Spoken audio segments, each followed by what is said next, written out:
Halo sahabat Kompas.com, Timnas Indonesia menelan kekalahan pertama di putaran ketiga kualifikasi Piala Dunia 2026 zona Asia. Kekalahan yang terjadi walaupun Garuda telah berjuang pada babak kedua terutama ya. Pada babak pertama kita kebobolan 2 kali lawan China dari Behram Abdulweli dan juga Zhang Yuning.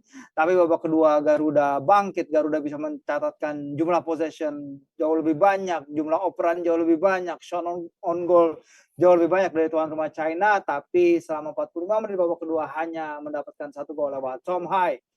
Untuk membahas pertandingan di Qingdao ini antara China dan Indonesia, telah bersama saya Bung Feril Dennis dan juga saya Bagaskara yang tadi malam mengawal juga live reaction, live analysis Timnas Indonesia. Oke, Dennis dulu. Dennis bilang kekalahan ini sama menyakitkan atau bahkan lebih dari ketika melawan Bahrain. Kenapa tuh? Sangat menyakitkan ini Ji, karena gue menarik napas nih gara-gara karena memang nyesek banget ya, kita unggul dengan ratusan passing dengan belasan shot on target, tapi kita akhirnya kalah karena kalau kata Sam detail kecil ya, di mana tidak fokusnya lini belakang. Dan balik lagi kita nggak perlu nyalin individu. Nah, itu ya penting kan? ya. Individu per individu, karena ini hasilnya menang sebagai tim, kalah sebagai tim. Betul. Dan VRSTY ini bakal lebih berat karena November bakal lawan tangguh Jepang sama Arab Saudi. Nah, disinilah kita menunggu gimana kecerdasan STY membangkitkan semangat pasukannya untuk laga nanti. Karena emang melawan Jepang, Arab Saudi ya walaupun di SUGBK, tapi kita memang benar-benar nggak di expect untuk mendapatkan poin ya dari laga itu. Iya. 2 poin dari laga itu aja udah bagus banget gitu. Nah, sebaliknya Sam, kita kan di Qingdao ini dan di Riva sebelum Bahrain ini adalah harapan terbesar Indonesia untuk mendapatkan poin di laga-laga tandang di ronde 3 ini. Targetnya emang adalah awalnya 4 poin ya, either artinya 1 kali imbang dan 1 kali menang di ronde laga Oktober ini. Tapi yang terjadi adalah di Bahrain kita dirampok wasit sehingga kemenangan hanya jadi seri. Dan di pertandingan barusan lawan China ya memang kita kalah karena itu tadi detail-detail kecil yang tadi udah disebutin, angka-angkanya jauh banget, tapi ya kita kalah. Gimana tuh Sam? Iya, narasi yang terbangun sebelum laga kan kita akan jadikan laga Cina ini sebagai momentum kita untuk bangkit, momentum kita untuk cari kemenangan perdana, bangkit dari kekecewaan waktu lawan Bahrain. Kita udah unggul 2-1 sampai menit 96 lewat, akhirnya menit 90 plus 9 kita kemasukan.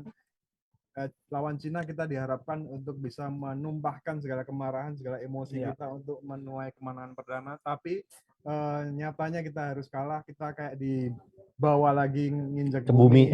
Betul. Laga lawan Cina, padahal secara permainan yang lebih menyakitkan lagi, kita sangat dominan Bung Firji di laga lawan Cina ini. Kita possession kita mencapai 75%, 75,9% tepatnya ya. Padahal di 3 laga sebelumnya kita nggak pernah loh possession kita nembus 40%, nggak pernah. Nggak pernah selalu sebelum di bawah ini ya. 40%. Ini bisa lihat ya possession statistiknya. Kita tembus 75,9%, lawan Cina hanya 24,1%. Corner kita dapat 6. Betul. Kita kalau secara statistik secara angka-angka statistik kita sangat dominan ya.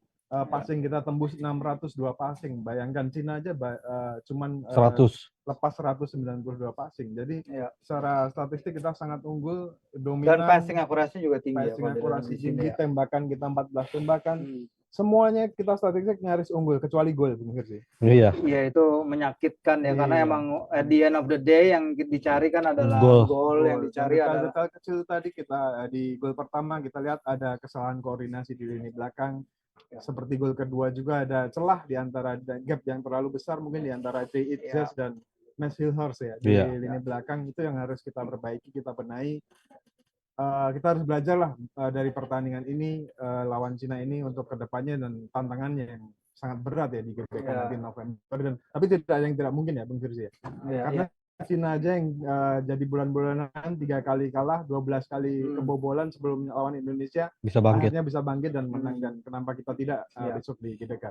Ya karena emang kalau kita lihat emang levelnya memang back Liga Eropa ya, Liga Europa League, bahkan Liga Eropa, tapi waktu dia bermain bersama tim ini kan juga dia perlukan Iya. adaptasi, dia juga perlu komunikasi lebih dengan para pemainnya. Kelihatan begitu Rido masuk, Rido benar-benar nyatu banget sama Jai karena emang waktu bermainnya lebih lama, Lebih lama ya waktu pasangannya. partnership mereka di belakang lebih terbentuk. Jadi ya ini ya Nis ya, emang perlu waktu untuk membentuk suatu tim. Jadi nggak bisa individu-individu bagus terus diharapin langsung masuk, boom, langsung Iya. naik. Nah, kita juga akan kedatangan Kevin Kevin Dix. Dix. Bagaimana nih ngelihatnya untuk chemistry di lini belakang dan juga mungkin di lini depan, karena tadi kita bicarain ya Dennis berapa kali minta Dimas Derajat Iya. untuk masuk ke pertandingan babak kedua. Tapi kalau untuk peluang Dimas Derajat di dua laga November kayaknya berat ya. Ya kalau ini aja dia nggak dipakai. Iya, kalau ini aja nggak dipakai gimana di November. Nah, untuk Kevin Dix memang kalau gua lihat kan dia bahkan gue menulis artikel dengan kanan kiri oke karena dia bisa main di kanan atau di Sisi kanan, kiri kiri pertahanan. sebagai gelandang atau back ya. Ya. Nah, balik lagi Ji, ini pemainnya bagaimana bisa menyatu dengan Ya. cara dia menyatu dengan tim ya sehingga bisa mengeluarkan performa terbaiknya. Jadi memang nanti juga kayaknya STY mungkin bikin strategi apakah lebih cepat berkumpul pemain Eropa itu atau seperti apa nanti biar bisa blend in cepat gitu. Iya, karena emang kekhawatiran kita kan sebenarnya kondisi Martin Paes ya di ronde 2 laga ini, tapi kita lihat tadi emang dia nggak bisa ada kesempatan aja sih kalau gue bilang sih untuk kedua gol itu ya mau gimana, emang rada susah situasi one on one, jarak Hilgers yang untuk gol kedua juga jauh dan untuk gol pertama communication ya, dia Shane mencoba menahan bola tapi kemudian bola dicuri. Ya sayangnya memang ini lawan kita juga sebenarnya dalam posisi yang lebih terjerumus dari kita ya, dan emang kelihatan sih mereka perlu hasil dari laga ini, tapi ya mereka nggak sepenuhnya babak pertama pun mereka nggak benar-benar keluar menyerang seperti yang dijanjikan pelatihnya Sam pada awal tapi sebelum laga. Ini justru kekuatannya Cina di situ kan, dia terbiasa untuk bermain menunggu, melakukan serangan-serangan balik lewat bola-bola panjang, lewat satu flick, lewat tadi di gol kedua kan cuma satu operan dan jadi gol itu. Cuman nggak panjang rantai operannya, cuma satu operan dan dia lihat celah di lini pertahanan Indonesia, satu umpan dan jadi gol. Dan ya itulah gaya mainnya Cina ya selama ini yang udah mereka tunjukkan di putaran ketiga kualifikasi Piala Dunia dan harus jadi pelajaran juga bagi Indonesia ya. Walaupun kita akhirnya bisa mencetak gol, kita harus perbanyak lagi ini jalan kita untuk mencetak gol. Salah satu cara udah berhasil tadi lewat jalur lemparan ke dalamnya Pratama Arhan ya, dan kita harus lebih banyak lagi cari opsi, cari alternatif cara menyerang ketika satu skema kita buntu, kita punya opsi lain untuk mencari serangan. Kita tahu di laga lawan Cina kemarin kita banyak banget dapat crossing ya, operan-operan silang, tapi itu gagal dimanfaatkan karena kita tidak punya striker yang benar-benar yang number 9 itu. Number 9 yang punya kualitas duel udara bagus. Jadi kita lebih efektif melakukan crossing yang cutback. Kadang kita lihat Ragnar di sisi kiri dia memberikan umpan, padahal kita perlu dia di dalam kotak penalti gitu misalnya ya. Karena memang tadi juga bareng Iksan Mahar ya dari Kompas Harian, memang dia kalau ketika dia cerita ya ketika dia ketemu Rafael Struijk, emang dia bilang Rafael Struijk emang tipe penyerang sayap. Dia bukan penyerang di punggungnya mungkin number 9, tapi dia bukan number 9 nomor 9 dalam artian penalty box poacher. Kalau gitu gimana nih? Sementara kita nambahnya back terus apa? Ya nggak segampang itu sih emang pasti. Ya walaupun sulit ya, maksudnya nanti juga kayaknya kita juga bakal kesulitan mendapatkan bola mati ya. Artinya itu perlu diasah lagi ya Sam ya. Apalagi kita punya back-back yang tinggi. Jadi walaupun penyerang nggak bisa nyetak gol, artinya lini-lini lain yang bisa nyetak gol, terutama dari bola mati tadi. Sebenarnya harusnya di sini kita bisa banjir gol atau ya kan dengan bola mati yang banyak. Ya tapi lihat tadi begitu mereka panikan sebenarnya ya, back mereka panikan. Mungkin sebenarnya ya kita lihat ini setelah pertandingan sih pasti lebih gampang. Tapi bisa jadi salah satu pemain pertama yang masuk seharusnya Arhan karena mereka bertahan set piece kan jelek banget ya Sam. Saya menulis bagaimana China ketar-ketir gitu kalau ngadepin set piece lawan. Tadi berapa kali throw in juga akhirnya mereka panikan juga. Nah, dan terbukti kembali bobol ya Cina lewat skema seperti itu. Lemparan ke dalam termasuk set piece juga ya. Dan di menit-menit itu juga Cina kembali kebobolan ya di menit 15 menit akhir. Sebenarnya ya. Dan polanya ada di situ. Indonesia sayangnya cuma bisa memanfaatkan satu gol ya di 15 menit akhir itu, cuma bisa bikin satu gol. Tom Hai setelah memanfaatkan sebuah kemelut yang berawal dari lemparan Arhan jadi gol pertama Indonesia setelah Kurniawan Dwi Yulianto ya tahun Berapa tuh? 2001 ya. Tapi waktu itu kita kalah Kualifikasi Piala Dunia. 1-5. Iya, 1-5 di Kunming Cina waktu Kita itu. kalah 1-2 ya sekarang. Tapi ya. di GBK kita kayaknya perlu meniru Cina nih nanti mainnya ya. Bertahan lalu counter attack ya. Rada ini juga bukan yang kram-kram terus itu. Nomor 20 Bukan. kram-kram terus tuh. Aduh, Waduh. benar-benar. Tapi ya itu sih sebenarnya diperlukan hal-hal yang kayak gini ya, bukan apa istilah dark arts itu ya. Iya. Iya, ketika di Bahrain pun seharusnya ya kita mulai turun. Karena Iya. kita lihat tadi China bangun 20-nya terus-terusan Atau kram, main di pinggir aja. kipernya kram-kram ya. Pinggir ya. Main di pinggir.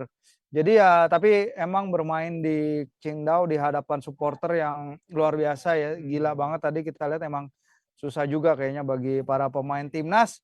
Tapi apa kalau aspek positifnya apa nih kalau misalnya aspek positif dari laga ini? Apa ya aspek positifnya ya lagi-lagi pelajaran buat kita ya lebih klinis lagi ya karena tadi banyak peluang buat kita kan.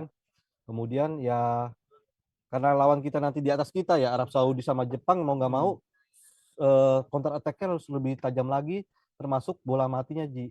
Bola Kalau menurut mati ya. gua ya back tengah kita yang lebih unggul secara postur harus lebih dimanfaatkan termasuk juga Ya tadi kurang ya. lempar ke dalam pertamaan. Kalau menurut gue itu aja udah poinnya, nggak usah ngandelin penyerang. Set piece ya, karena tadi kita lihat berapa kali kalau set piece in swinging kan para pemain ada di dalam kotak 6 yard tuh, tapi bola tuh jarang banget mendarat di kaki di kepala atau di pemain kita ya, malah back lawan yang dapet ya. Jadi ya set piece itu juga harus jadi senjata utama. Bener sih, kita dapat second ball dari set piece, akhirnya sekalinya dapat langsung berbuah gol gitu. Yang positif juga nih sebenarnya Bung Firzi. Kita sebenarnya nggak banyak menderita peluang dari lawan juga dari pertandingan ya, ini. untuk PSS Cuma nyaman kan. 5 tembakan dari Cina. Sementara sebelumnya kita selalu 2 digit. Iya, tapi kita nggak kalah di 2 digit itu, gimana ini?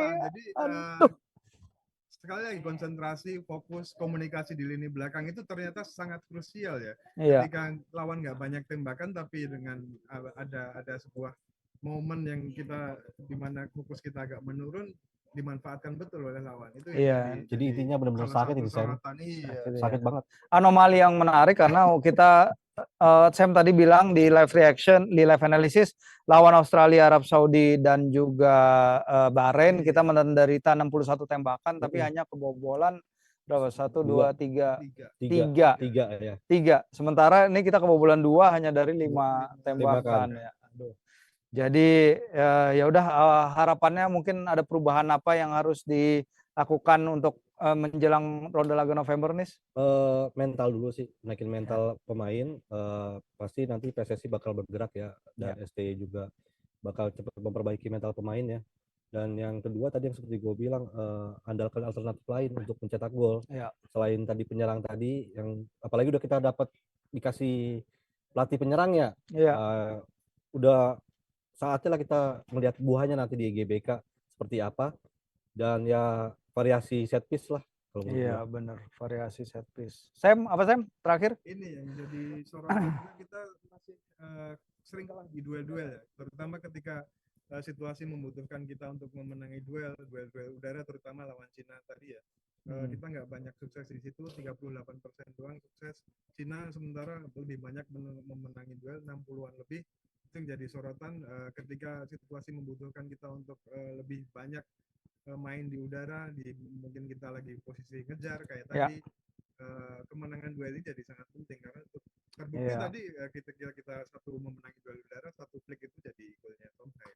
Iya betul ya, itu ya bagaimana physical duel dan aerial duel terutama ya, tapi ya tadi lawan penyerangnya juga gede juga, dan gol kedua mereka kan juga datang yang dari pemain mereka yang di kanan itu menangin duel di antara beberapa pemain kita yang ngumpul di kanan.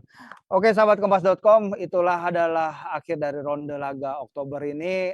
Dari target 4 poin sayangnya Garuda hanya mengambil 1 poin, tapi tidak apa-apa, kita masih ada kesempatan lagi di ronde-ronde November dan juga Maret nanti. Dan kita juga harus ingatkan ya bahwa tim kan juga udah mengatakan kalah bersama, menang bersama. Jadi nggak perlu menunjuk 1-2 pemain, nggak perlu menunjuk yang lain-lain. Kita menghadapi ini bersama. Oke, kalau gitu sekian dulu review singkat ini. Nanti kita akan bertemu lagi di ronde pertandingan November ketika timnas Jepang dan timnas Saudi Arabia menjambangi Stadion Utama Gelora Bung Karno. Sampai kita ketemu di kesempatan berikutnya. Terima kasih.